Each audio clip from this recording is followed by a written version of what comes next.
Which of the following is a fundamental duty in India. यानी कि इन चार option में से कौन सा ऑप्शन जो है वो फंडामेंटल ड्यूटी है हमारे देश के अंदर। तो इन सब चीज़ों को देखने से पहले मैं आपको सामने एक फ़ोटो भी लाऊंगा भाई कि हमारे देश में फंडामेंटल ड्यूटीज़ आज के दिन की बात करूँ तो हमारे देश में 11 हैं। अगर उनमें से मैं पहले चार की बात करूँ तो इन चार में आप देख सकते हैं कि मैं बात कर रहा हूँ कि पहली ड्यूटी ये हमें बताती है कि हमें रिस्पेक्ट करना है हमारे कॉन्स्टिट्यूशन की, हमारे नेशनल फ्लैग की, नेशनल एंथम की। उसी तरह से आप देख सकते हैं ऑप्शन नंबर 2, 3, 4 क्या कह रहा है, लेकिन बात मैंने की है 11 की। तो साथ में 4 ये और नेक्स्ट जो 7 है वो ये हैं। अब क्वेश्चन के मुताबिक मैं आपको क्या करूँगा, जैसे क्वेश्चन आएगा तो मैं आपको इन फोटोज़ की ओर ले चलूँगा ताकि आप लोग इनको ईजिली देख लें और अपना ऑप्शन सिलेक्ट कर लें। तो इनमें से कौन सी है भाई ड्यूटी। सबसे पहला है separation from judiciary from executive, ये बिल्कुल भी नहीं है भाई। उसके बाद है to value the preserve the rich heritage of our composite culture. तो जहाँ तक आप देख पा रहे हैं ये जो हमारी छठी ड्यूटी है to value and preserve the rich heritage and our composite culture, यानी कि ये हमारे फंडामेंटल ड्यूटीज़ के अंदर है। तो हम इसको क्या बोलेंगे कि भाई ये हमारा आंसर क्या होगा, ऑप्शन नंबर बी बिल्कुल सही होगा। अब देखने वाली बात यह है कि फ्री एंड कंपलसरी एजुकेशन ये हमारा फंडामेंटल राइट है और अनटचेबिलिटी के बारे में हम आर्टिकल नंबर 17 के अंदर देखते ही हैं हमेशा, क्योंकि ये भी हमारा फंडामेंटल राइट्स के अंदर ही आता है, क्योंकि 12 से 35 हमारे फंडामेंटल राइट्स के अंदर आर्टिकल आते हैं। और ऑप्शन नंबर डी है आर्टिकल नंबर 17 के बारे में डिस्कस करता है, यानी कि छुआछूत को ख़त्म करता है आर्टिकल नंबर 17। तो भाई आज की वीडियो में हम लोग डिस्कस कर रहे हैं इंडियन पॉलिटी का पार्ट 6। तो चलिए शुरू करते हैं। और शुरू करने से पहले हम लोग एक चीज़ ये देखेंगे कि अब तक 5 पार्ट के अंदर हमने इंडियन पॉलिटी में क्या क्या स्टडी किया है। हम लोगों ने कॉन्स्टिट्यूशनल डेवलपमेंट ऑफ इंडिया देख लिया है कि किस तरह से कॉन्स्टिट्यूशन बना था हमारा। उसके बाद हमने देखा कि फॉरेन इम्पैक्ट कैसे पड़ा, यानी कि कौन से देश के संविधान से हमने क्या क्या चीज़ें ली हैं। उसके बाद हमने आर्टिकल भी देखे, शेड्यूल भी देखे, स्टेट और यूटीज़ के बारे में बात की। उसके बाद हमने सिटीजनशिप के क्वेश्चंस देखे। बाद में हमने फंडामेंटल राइट्स के बारे में डिस्कस किया। डीपीएसपी के बारे में लास्ट पार्ट के अंदर डिस्कस किया था हम लोगों ने। और नेशनल एम्बलम्स क्या क्या है हमारे, ये डिस्कस कर चुके हैं एंड सो ऑन। आज हम लोग बात करेंगे फंडामेंटल ड्यूटीज़ की और साथ में कुछ क्वेश्चन मैं लूँगा प्रेसिडेंट ऑफ इंडिया। और साथ में आज का इम्पोर्टेंट आर्टिकल रहने वाला है वही कि हमारे देश के अंदर प्रेसिडेंट ऑफ इंडिया कैसे चुने जाते हैं। तो चलिए स्टार्ट करते हैं अगला क्वेश्चन के साथ। Protection of which of the following is a fundamental duty of an Indian citizen, यानी कि इनमें से किस चीज़ की प्रोटेक्शन जो है हमारी फंडामेंटल ड्यूटी है। क्या विलेज पंचायत? भाई विलेज पंचायत तो मैंने आपको आर्टिकल नंबर 40 के अंदर बताया था। किसके अंदर आता था ये? Directive principle of state policy के अंदर आता था भाई, ठीक है। उसके बाद है नेशनल फ्लैग। नेशनल फ्लैग और वाइल्ड लाइफ, हम इन दोनों के बारे में डिस्कस करने वाले हैं इस क्वेश्चन के अंदर। क्यों? क्योंकि प्रोटेक्शन हमें वाइल्ड लाइफ की करनी है, नेशनल फ्लैग की करनी है। ये मैं आपको पहले आर्टिकल दिखा देता हूँ, तब आप लोग ज़्यादा इजीली समझ पाएंगे। तो फर्स्ट ड्यूटी में लिखा है to abide by the constitution and respect its ideal and national flag, यानी कि हमें क्या करना है अभी, नेशनल फ्लैग की हमें रिस्पेक्ट करनी है। लेकिन क्वेश्चन में क्या पूछा हुआ था? प्रोटेक्शन के बारे में पूछा हुआ था भाई, ठीक है। इसका मतलब क्या है कि वो ऑप्शन बिल्कुल गलत है। अब हम अगले के बारे में देख लेते हैं कि हमें क्या करना है, प्रिजर्व करना है, प्रोटेक्शन करनी है।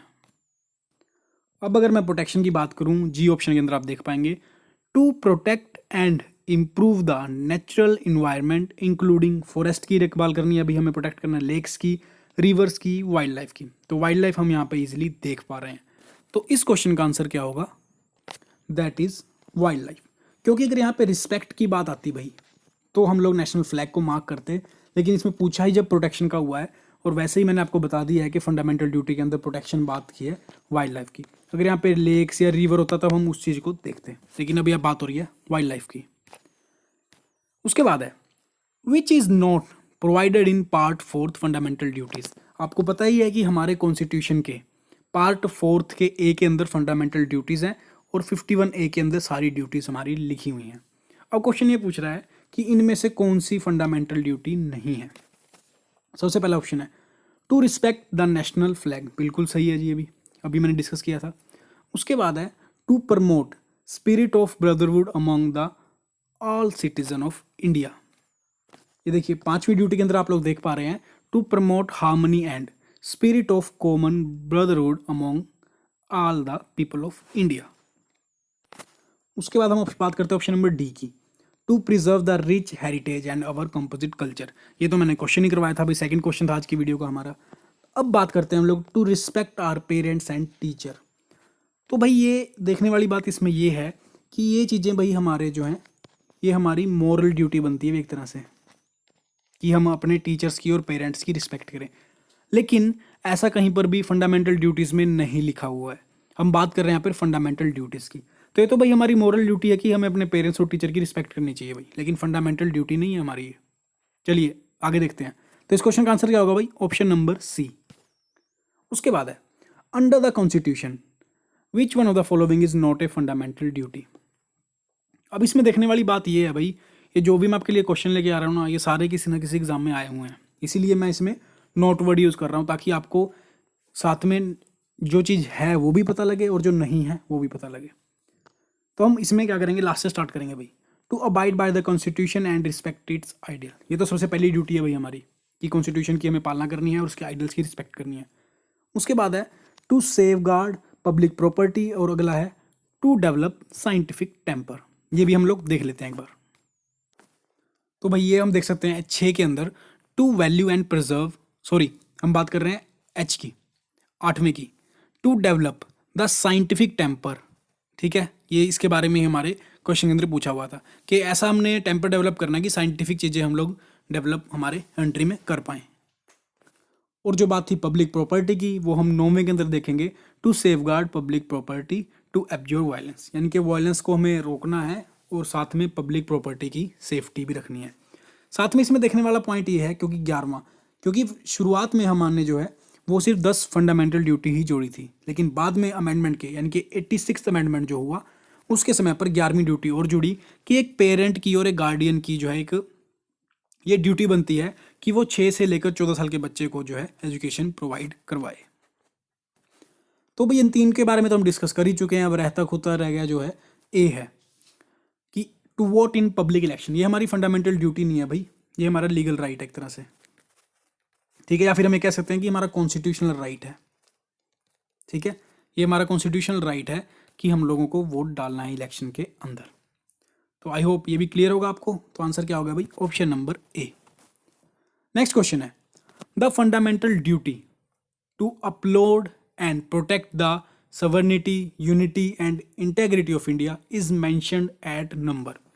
यानी कि जो हमारी 11 फंडामेंटल ड्यूटीज़ हैं उनमें से किस नंबर पर बात की गई है, to uphold and protect sovereignty, unity and integrity of India. चलिए एक बार फिर से हम उसी इमेज की हेल्प लेते हैं भाई। तो हम यहाँ पर देख पा रहे हैं ऑप्शन नंबर सी में कि to uphold and protect the sovereignty, unity and integrity of India. तो हम बात कर रहे हैं ऑप्शन नंबर बी, यानी कि तीसरे नंबर की ड्यूटी जो है ये हमें इसके बारे में कह रही है। तो आंसर हो जाएगा ऑप्शन नंबर बी। हालांकि अगर आप लोग नोट्स बना रहे हैं तो भाई 11 की 11 आप लोगों को कॉपी पे लिखनी है, अदरवाइज आप चाहें तो स्क्रीनशॉट भी ले सकते हैं। लेकिन दोनों में दिक्कत ये है कि अगर आप स्क्रीनशॉट ले रहे हैं तो आपको उसको रिवाइज भी करना रहेगा भाई, बार बार खोल के। उसके बाद है, when were the fundamental duties incorporated in Indian constitution. क्योंकि हमारे संविधान के अंदर जो फंडामेंटल ड्यूटी थी वो इनिशियली तो नहीं थी, यानी कि शुरुआत में जब हमारा कॉन्स्टिट्यूशन बना उस समय पर नहीं थी शुरुआती दिनों में, बाद में इसको जो है ऐड किया गया है। तो वही क्वेश्चन में पूछा है कि इसको कब ऐड किया गया। तो भाई इसको ऐड किया गया था 1976 के अंदर। हालांकि मैं पिछले वीडियो में आपको बता चुका हूँ, लेकिन मैं फिर से इसको रिपीट करूँगा क्योंकि हो सकता है कुछ नए स्टूडेंट भी देख रहे हो, कि फंडामेंटल ड्यूटी जो है हमारे संविधान में ऐड की गई थी स्वर्ण सिंह कमेटी के रिकमेंडेशन पे 1976 के अंदर। पहले ऐड की गई भी 10 फंडामेंटल ड्यूटी 42वें अमेंडमेंट से, ठीक है, लेकिन बाद में 11वीं फंडामेंटल ड्यूटी 2002 के अंदर 86 अमेंडमेंट के साथ में ऐड की गई। और ये हमारे सभी जो है आर्टिकल 51A के अंदर लिखा हुआ है, जो कि हमारे 4th A के अंदर आते हैं। तो आंसर क्या हो जाएगा भाई? Option number A. Moving on to the next question.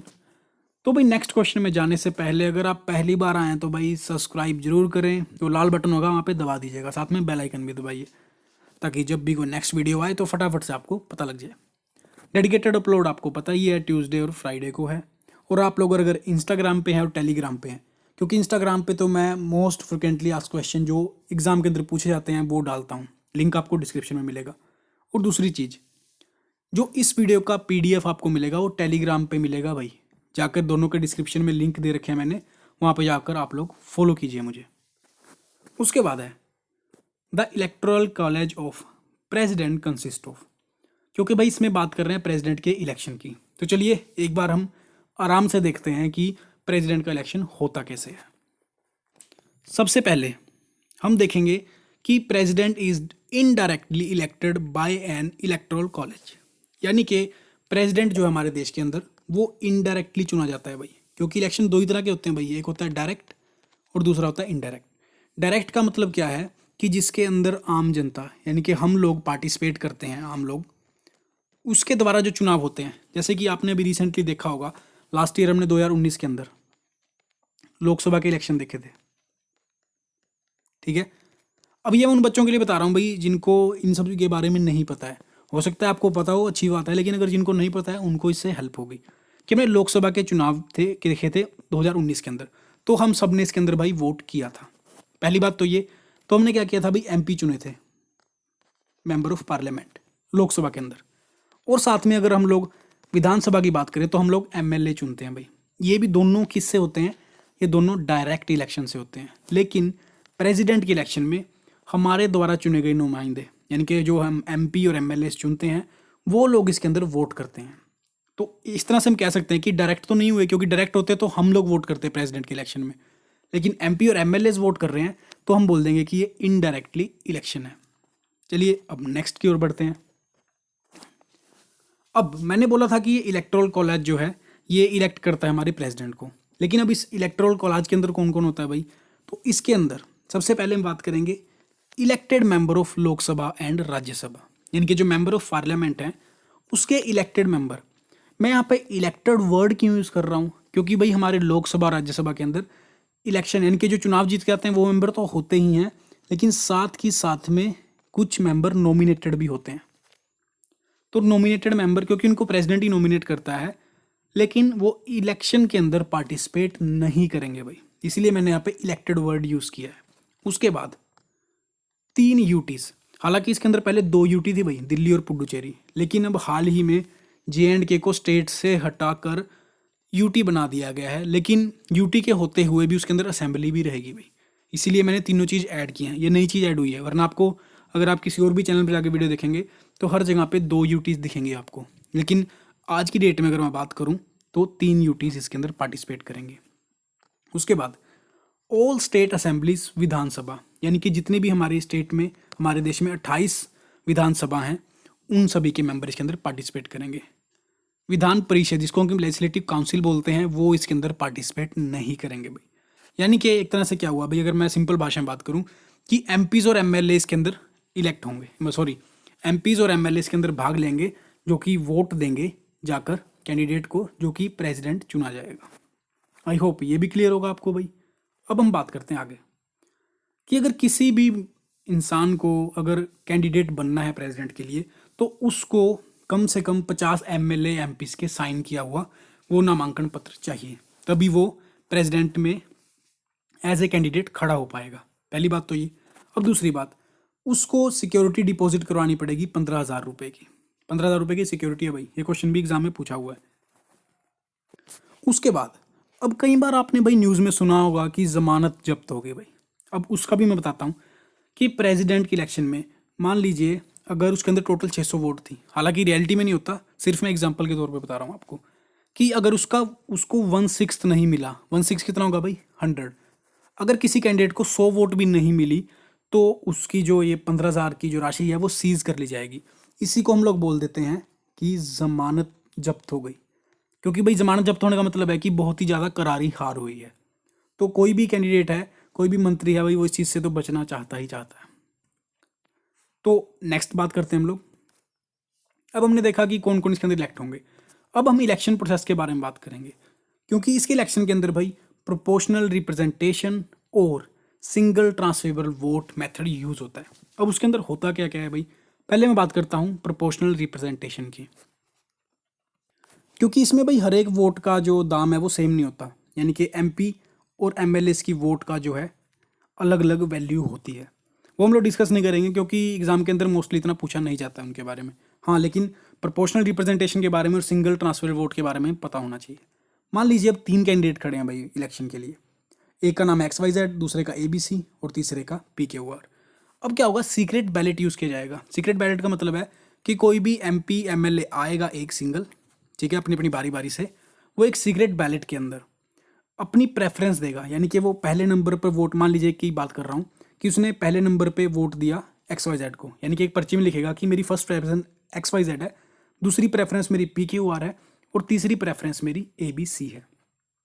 अब देखने वाली बात यह है कि हर एक आदमी, हर एक जो भी वोट देगा उसकी प्रेफरेंसेस अलग अलग होगी। कोई मान लीजिए ABC को पहली प्रेफरेंस देगा, इसको दूसरी देगा, इसको तीसरी देगा, कोई जो है इसको पहली देगा, इसको दूसरी देगा, इसको तीसरी देगा, वो उनकी मर्जी है। लेकिन वो किसी को दिखाएगा नहीं कि मैंने किसको क्या प्रेफरेंस दी है। अब उसने सीक्रेट बैलेट के थ्रू बैलेट बॉक्स के अंदर वो वोट डाल दिया।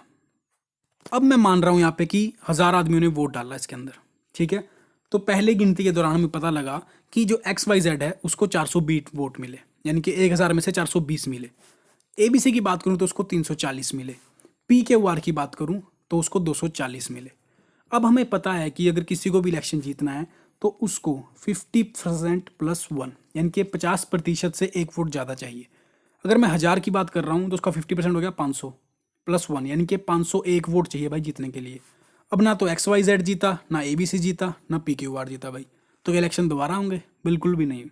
अब बात होगी सिंगल ट्रांसफरेबल वोट की। अब होगा क्या कि हमें पता है कि PQR के पास अब प्रेसिडेंट इलेक्शन जीतने का कोई चांस नहीं है। अब क्या होगा, इन 240 वोट को देखा जाएगा, यानी कि इसको तो, इसके चांसेस तो खत्म ही हो गए भाई, चांस किसके, इन दोनों के हैं। अब हम क्या करेंगे, इन 240 वोट का मूल्यांकन करेंगे। अब ये देखेंगे कि इन 240 वोट ने, क्योंकि इन 240 में फर्स्ट प्रेफरेंस तो PQR की ही रही होगी भाई, लेकिन अब इसकी वोट ही इतनी कम है कि इसको हम मानेंगे नहीं। अब हम क्या करेंगे, इसने इसके बाद जो सेकंड प्रेफरेंस दी थी वो XYZ को दी थी और इसने दी थी थर्ड नंबर पे ABC को। अब इसी तरह से 240 के 240 की हम लोग दोबारा से गिनती करेंगे कि किसने इसको प्रेफरेंस पहले दिया या इसको प्रेफरेंस पहले दी है। अब इन 240 की गिनती दोबारा से होगी भाई, ठीक है, क्योंकि PQR तो खत्म हो चुका है। अब हम क्या देख रहे हैं कि जब सेकंड काउंटिंग खत्म होगी तो इस बंदे की जो 240 वोट थी उसमें हमने ये देखा कि कुछ वोट जो है इसने इसको प्रेफरेंस दी थी, कुछ को इसमें प्रेफरेंस दी थी। तो हमने ये देखा कि इसके अंदर जो 40 वोट थी उसमें से 60 वोट तो ABC को सेकंड प्रेफरेंस दे रहे थे भाई, लेकिन जो बचते वोट थे उन्होंने प्रेफरेंस जो दी वो दी XYZ को। आप देख पा रहे हैं कि टोटल वोट मिला के भी 1000 बन रहे हैं भाई, ठीक है। आई होप आपको ये तरीका समझ आया होगा, अगर नहीं आया होगा तो पीछे से रिवाइंड करके देखें, डेफिनेटली आप लोग समझ जाएंगे। अब बढ़ते हैं हम लोग क्वेश्चन की ओर। क्वेश्चन था हमारा कि जो इलेक्टोरल कॉलेज होता है वो कौन कौन होता है। अब हमें पता है कि बोथ हाउसेज पार्लियामेंट के इलेक्टेड मेंबर होते हैं, बिल्कुल होते हैं भाई। Elected member of both the house of legislator, नहीं भाई, दोनों नहीं होते क्योंकि लेजिस्लेटिव काउंसिल नहीं होती, तो ऑप्शन नंबर 2 गलत है।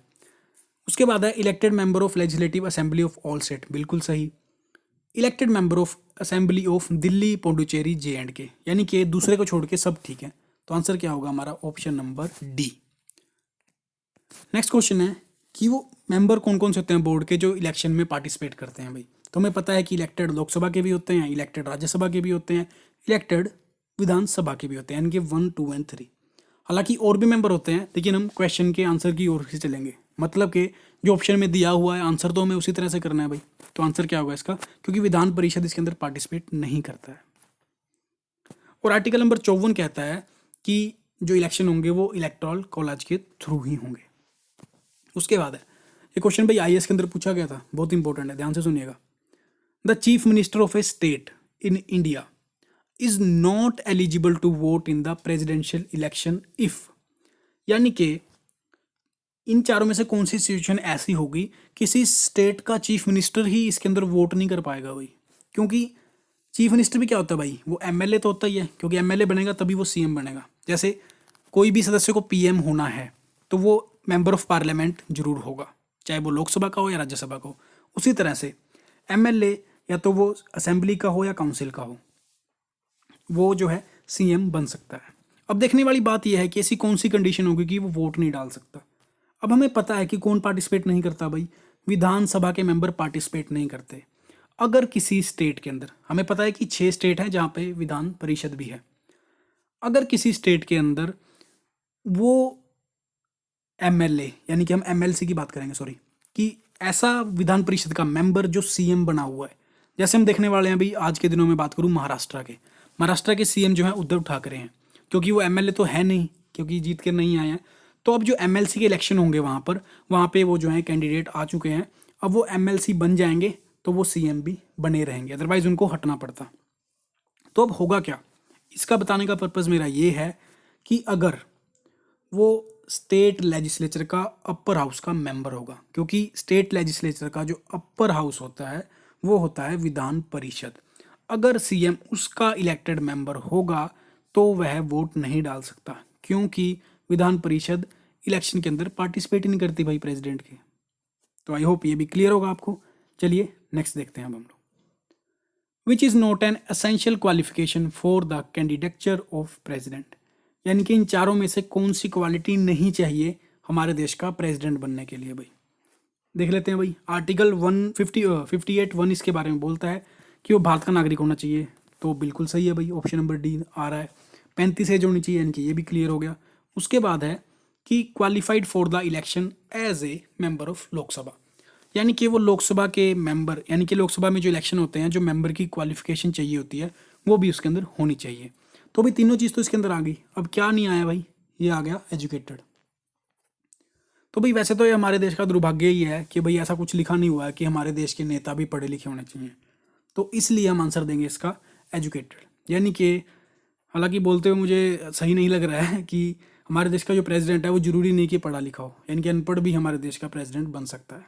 वो अलग बात है कि इलेक्शन में जीतना चाहिए, लेकिन एजुकेशन भी जो है होना चाहिए था, लेकिन उस समय पर हमारे संविधान के निर्माताओं ने इसके ऊपर ध्यान नहीं दिया, क्योंकि पढ़े लिखे नेता होंगे तो भाई एक अच्छी पॉलिसी लेकर आ पाएंगे हमारे देश के लिए।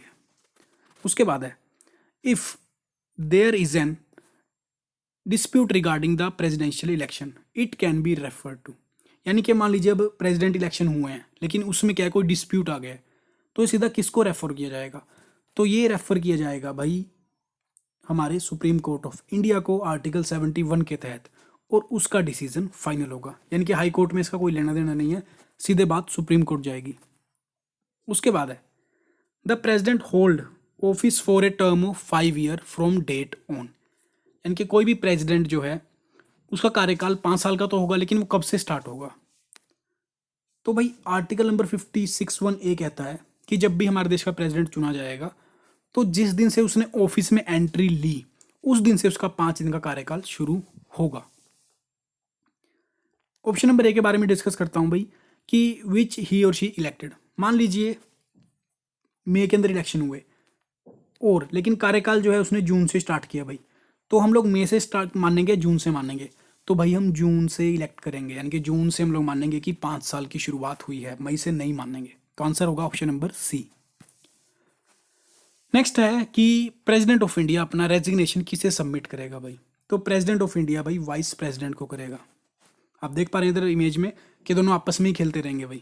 इसका मतलब है कि जब भी प्रेसिडेंट को रेजिग्नेशन देना होगा तो वो वाइस प्रेसिडेंट को देगा, और अगर वाइस प्रेसिडेंट को देना होगा तो वो प्रेसिडेंट के नाम पर अपना रेजिग्नेशन संबोधित करेगा भाई।